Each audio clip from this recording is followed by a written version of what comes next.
Good evening and welcome to our daily devotional reading. Let's quiet our hearts and minds, turn inward and listen to Plato. We're continuing with Euthyphro.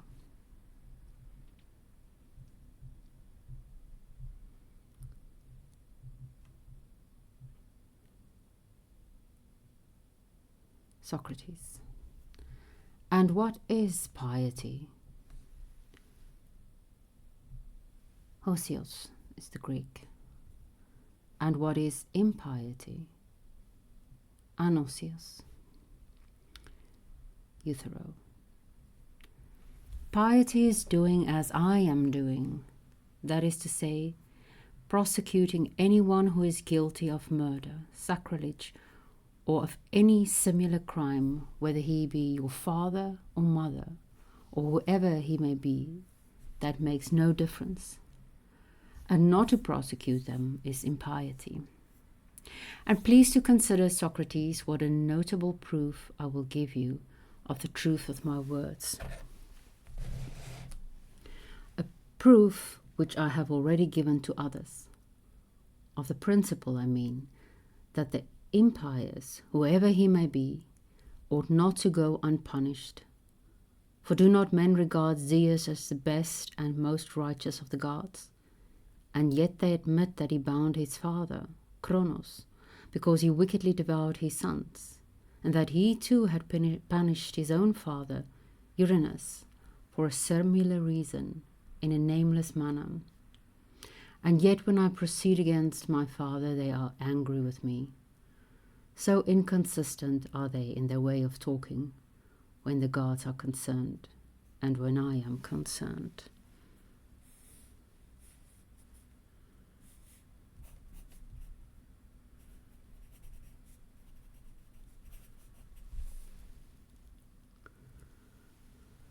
Socrates. May not this be the reason, Euthyphro, why I am charged with impiety? That I just cannot away with these stories about the gods, and therefore I suppose that people think me wrong. But as you who are informed about them approve of them, I cannot do better than assent to your superior wisdom. What else can I say, confessing as I do that I know nothing about them? Tell me, for the love of Zeus, whether you really believe that they are true.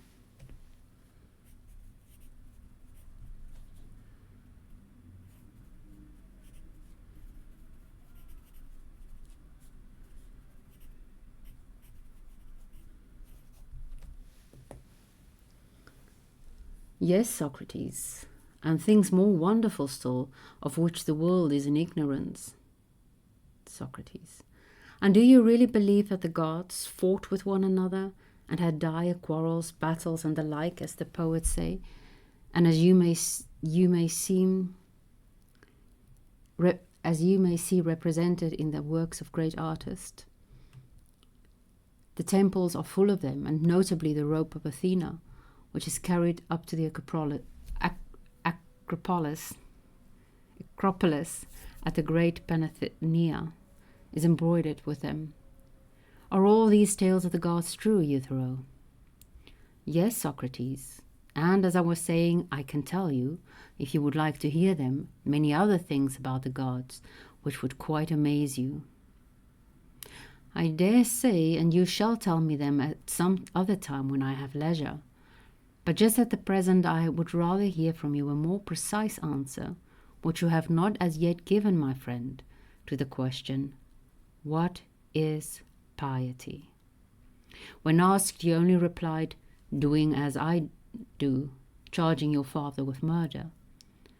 And what I said was true, Socrates. No doubt, Euthyphro, but you would admit that there are many other pious acts? There are. Remember that I did not ask you to give me 2 or 3 examples of piety, but to explain the general idea which makes all pious things to be pious. Do you not recollect that there was one idea which made the impious impious and the pious pious? I remember. Tell me what is the nature of this idea, and then I shall have a standard to which I may look, and by which I might measure actions, whether yours or those of anyone else. And then I shall be able to say that such and such an action is pious, such another impious. I will tell you, if you like, I should very much like.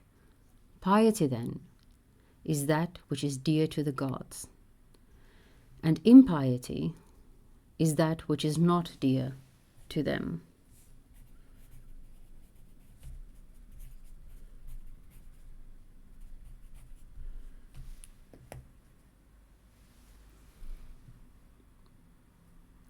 Very good, Euthyphro. You have now given me the sort of answer which I wanted. But whether what you say is true or not, I cannot as yet tell, although I make no doubt that you will prove the truth of your words. Of course. Come then, and let us examine what we are saying. That thing or person which is dear to the gods is pious, and that thing or person which is hateful to the gods is impious. These two being the extreme opposites of one another. Was not that said? It was. And well said? Yes, Socrates, I thought so. It was certainly said. And further, Euthyphro, the gods were admitted to have enmities and hatreds and differences. Yes, that was also said. And what sort of differences creates enmity and anger? Suppose, for example, that you and I, my good friend, differ about a number. Do differences of this sort make us enemies and set us at variance with one another? Do we not go at once to arithmetic and put an end to them by a sum? True. Or suppose that we differ about magnitudes. Do we not quickly end the differences by measuring? Very true. And we end a controversy about heavy and light by resorting to a weighing machine. To be sure. But what differences are there which cannot be thus decided, and which therefore makes us angry and sets us at enmity with one another? I dare say the answer does not occur to you at the moment, and therefore I will suggest that these enmities arise when the matters of difference are the just and unjust, good and evil, honorable and dishonorable. Are not these the points about which men differ, and about which, when we are unable satisfactorily to decide our differences, you and I and all of us quarrel when we do quarrel?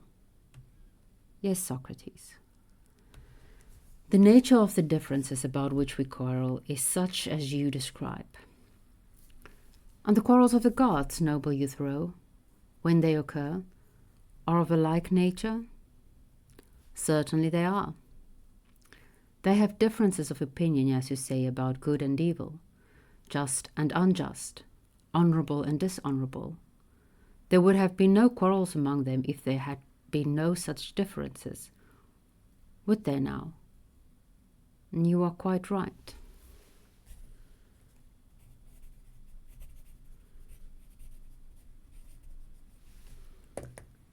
Does not every man love that which he deems noble and just and good, and hate the opposite of them? Very true. But as you say, people regard the same things, some as just and others as unjust. About these they dispute, and so there arise wars and fightings amongst them. Very true. Then the same things are hated by the gods and loved by the gods, and are both hateful and dear to them. True. And upon this view, the same things, Euthyphro, will be pious and also impious. So I should suppose. Then, my friend, I remark with surprise that you have not answered the question which I asked. For I certainly did not ask you to tell me what action is both pious and impious. But now it would seem that what is loved by the gods is also hated by them. And therefore, Euthyphro, in thus chastising your father, you may very likely be doing what is agreeable to Zeus, but disagreeable to Cronos or Uranus, and what is acceptable to Hephaestus, but unacceptable to Hera. And there may be other gods who have similar differences of opinion. But I believe, Socrates, that all the gods would be agreed as to the propriety of punishing a murderer. There would be no difference of opinion about that. Well, but speaking of men, Euthyphro, did you ever hear anyone arguing that a murderer or any sort of evildoer ought to be let off? I should rather say that these are the questions which they are always arguing, especially in courts of law. They commit all sorts of crimes, and there is nothing which they will not do or say in their own defense. But do they admit their guilt, Euthyphro, and yet say that they ought not to be punished? No, they don't. Then there are some things which they do not venture to say and do, for they do not venture to argue that the guilty are to be unpunished. But they deny their guilt, do they not? Yes. Then they do not argue that the evildoer should not be punished, but they argue about the fact of who the evildoer is, and what he did, and when. True. And the gods are in the same case. If, as you assert, they quarrel about just and unjust, and some of them say, while others deny, that injustice is done amongst them. For surely neither God nor man will ever venture to say that the doer of injustice is not to be punished. That is true, Socrates, in the main. But they join issue about the particulars, gods and men alike, and if they dispute at all, they dispute about some act which is called in question, and which by some is affirmed to be just, and by others to be unjust. Is not that true? Quite true.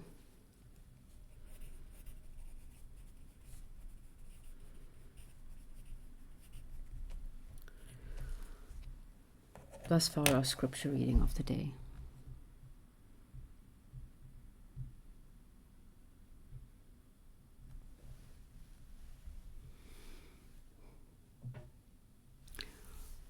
What is piety? That is a strange question, and it begs a simple answer, because the word itself is so old-fashioned that maybe we actually simply just need to redefine, to give it a different name so that we can understand what it means. The different translations are holiness, hallowed, being hallowed, divine, sacredness,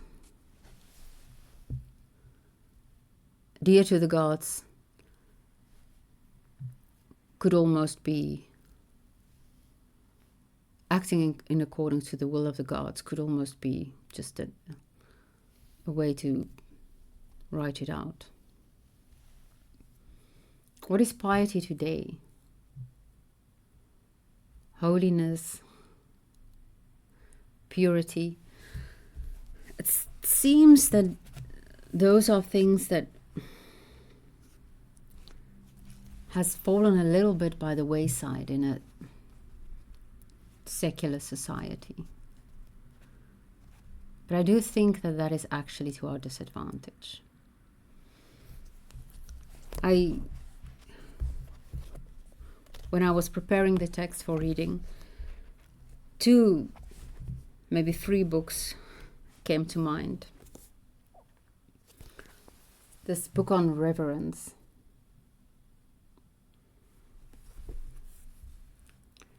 A Forgotten Virtue, the feeling of awe, the feeling of something holy, something sacred touching us, something out of the ordinary. And this one, a beautiful little book, more than good enough. A type of daily devotional based around nature.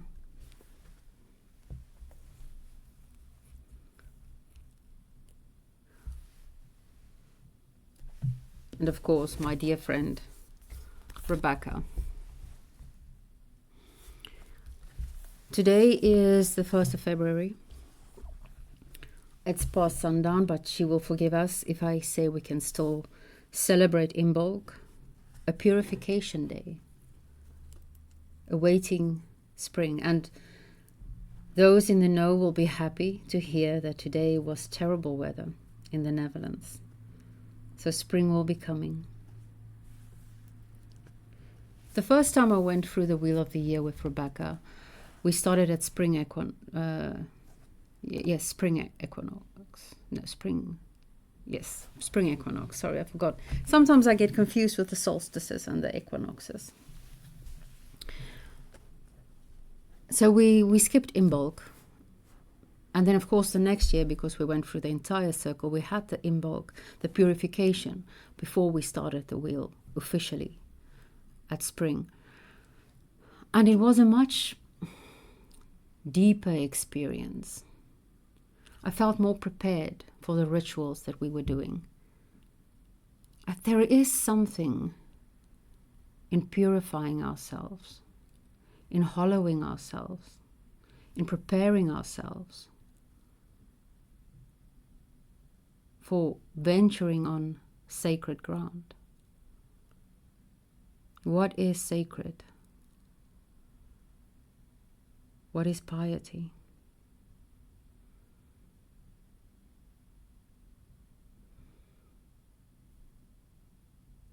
I do not know what the will of the gods is. As Euthyphro, poor Euthyphro, just maybe quickly coming back to Plato. It is very typical in the first, those dialogues that are known as the first dialogues of Plato, the shorter ones where Socrates is absolutely the main character. Plato clearly still struggling with the loss of his great teacher. And here we see what we spoke about yesterday, that Socrates could not go along with, in his own words, the gods as they were known by the Greeks then. I do suspect that the stories, the narratives of the gods have already started to lose their strength. And Plato, being a man of great insight, probably realized that new stories were needed. The so-called axial age.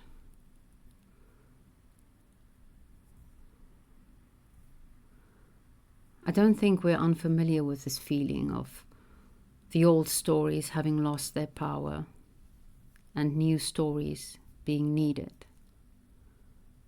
So the question is, what stories are we going to tell ourselves? Socrates were deemed impious for not going along with the stories of tradition. But really, in all of Plato's dialogues, there's one person, well, I shouldn't what do you call it when you throw everything under one banner, but you should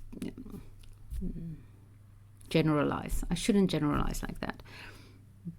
But it often happens that there's a character, the one Socrates speaks to, often the one who carries, whose name is the dialogue's name, who is expected to carry the virtue or to be an exemplar of the virtue which is under discussion, which Euthyphro here puts himself forward as an exemplar of piety.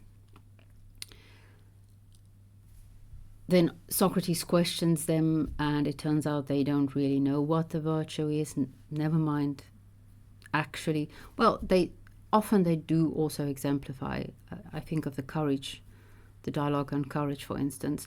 But for Plato, the one who truly exemplifies the virtue is always Socrates. So Socrates is actually portrayed, and maybe it was Plato dealing with the fact that Socrates was condemned for his impiety, while he saw him as such a just man, such a good man. That this first dialogue that we're reading deals with how pious Socrates actually was, in trying to defend the gods. Or at least, if we read the other texts, as I said, he's trying to put ideals there to make the gods ideals to which people could strive. Because Euthyphro here exemplifies it perfectly.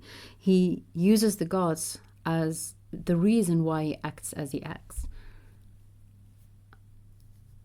And Socrates wants people to look at the gods and see something good, beautiful, that they can strive towards.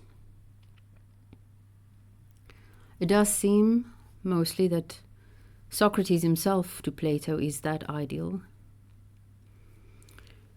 Maybe not the worst ideal to have. Maybe we can incorporate him in our stories.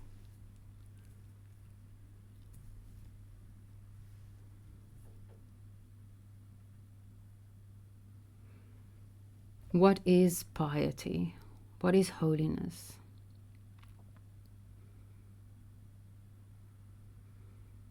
What is it to be pure?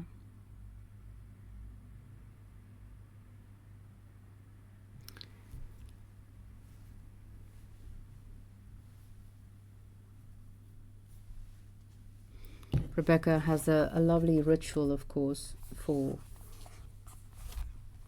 every season, this one included, of purification for today.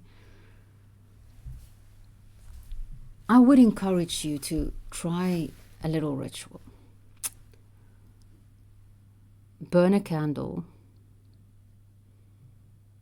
and imagine the flames burning away that which you want to leave in the past. Take a bath with the intention of washing not only your body, but your soul, your mind, your heart. Just wash your face with that intention.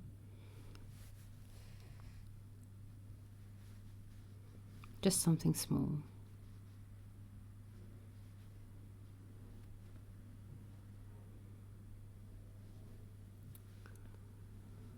What is piety? What is holiness? I think too often we act under the assumption that we know these answers to what the virtues are, without actually suffering the inquisition, the search.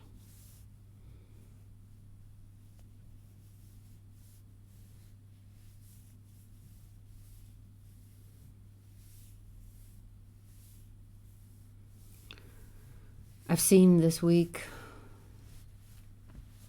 a woman weep over the sorrows of others. Is that piety? Maybe. Jesus wept.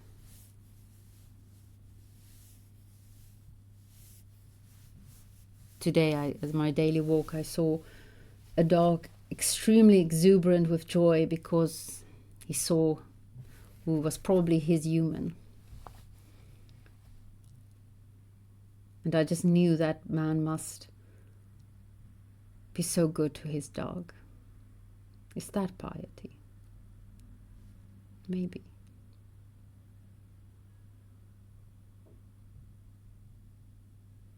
Holiness is in the little things, as are all things. In the everyday. I've heard it said that by separating the two worlds, the world above and then the world below the earth, heaven and earth, and projecting everything pious and holy and sacred on the other, and then losing this world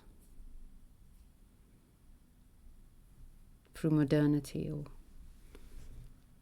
the death of God. We've lost holiness, but I don't see it that way. I see it as we've reclaimed holiness in this world. The potential for the sacred here and now.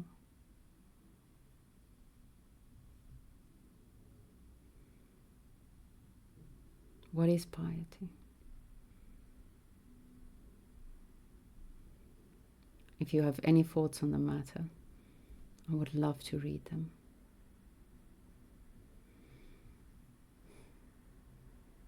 Until we meet again, may the spirit of Sophia be with you.